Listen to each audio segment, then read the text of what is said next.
강제징용 배상 판결에 대한 보복 조치로 일본이 오늘부터 첨단 소재 3가지 품목에 대한 수출 규제를 시행합니다. 우리 정부는 경제적 타격을 최소화하기 위한 조치에 나서고 있는데요. 일본에서도 잘못된 조치라는 비판이 나오고 있지만 당분간 방향이 바뀔 가능성은 높지 않아 보입니다. 국제부 연결하겠습니다. 김태현 기자. 네, 국제부입니다. 네, 자, 오늘부터 일본의 규제가 적용이 됩니다. 어떤 품목이 대상이고 또 어떤 점이 달라지는지부터 좀 짚어볼까요? 네, 일본 정부가 우리나라의 수출을 규제하는 품목은 스마트폰 디스플레이와 반도체 기판 제조에 쓰는 3가지 소재입니다.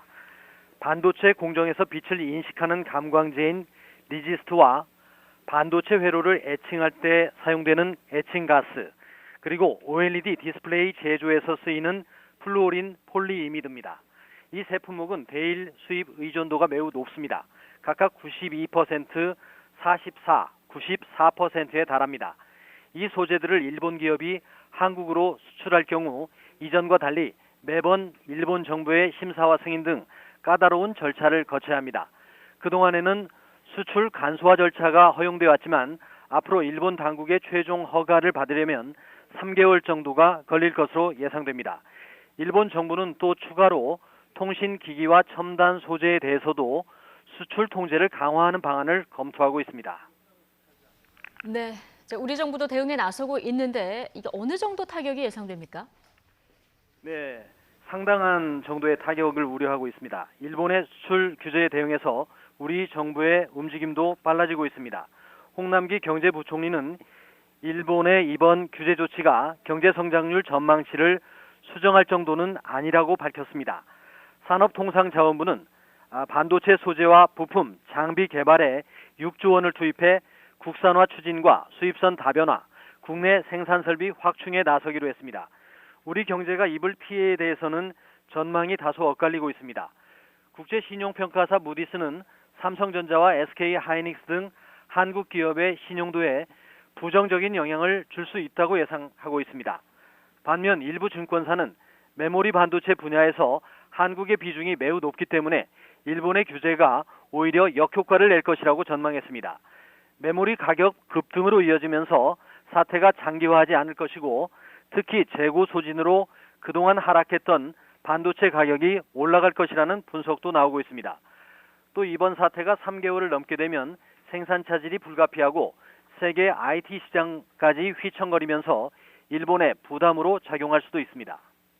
네, 지금 일본 정부와 보수 언론에서는 필요한 보복 조치다 이렇게 얘기를 하고 있습니다만은 일본 내에서도 지금 비판 목소리가 꽤 많이 나오고 있다면서요.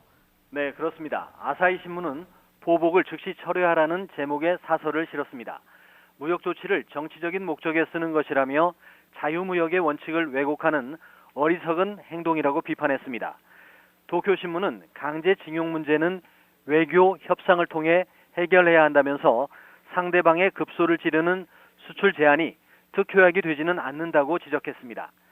일본 정부는 세계무역기구 WTO가 예외적으로 경제 제재를 허용하는 안전 보장의 중요성을 강조하고 있습니다.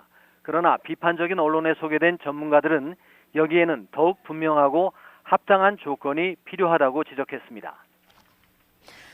예, 그러면 이런 비판을 들어서 일본 정부가 방향을 선회할 가능성이 좀 있습니까?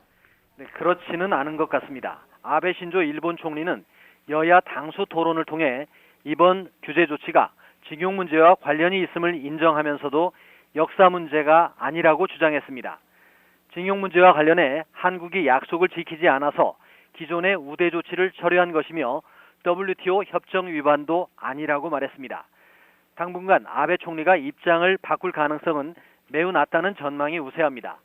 오는 21일로 다가온 국회의원 선거를 앞두고 보수 세력 결집을 위해 회심의 카드로 규제 조치를 꺼내든 상황입니다.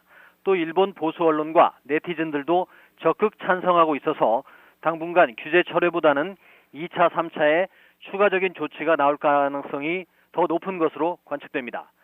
지금까지 국제부에서 전해드렸습니다.